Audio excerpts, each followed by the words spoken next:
बनपिंपळा येथे नवीन वॉटर फिल्टरचे आमदार सौभाग्यवती रेखाताई गुट्टे यांच्या हस्ते उद्घाटन पार पडले. मौजे बनपिंपळा येथील ग्रामस्थ व शालेय विद्यार्थी यांना स्वच्छ व शुद्ध पाणी पिण्यासाठी मिळावे या उद्देशाने नवीन वॉटर फिल्टर सप्लायर बसविण्यात आला आहे.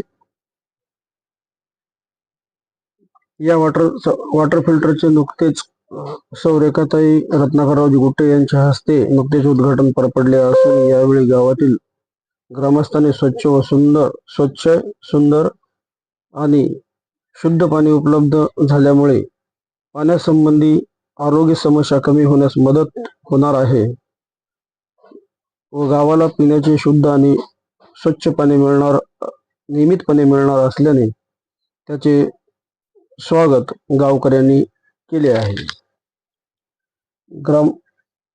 या फिल्टरच्या माध्यमातून ग्रामस्थांना मिळालेले स्वच्छ सुंदर व स्वच्छ पाण्यामुळे ग्रामस्थांनी सौभाग्यवती गुट्टेताई यांचे आभार व्यक्त केले असून ग्रामपंचायतीच्या या उपक्रमामुळे जनसुरक्षा आणि ग्रामविकासाला चालना मिळणार असल्याची भावनाही गावकऱ्यांनी यावेळी व्यक्त केली आहे.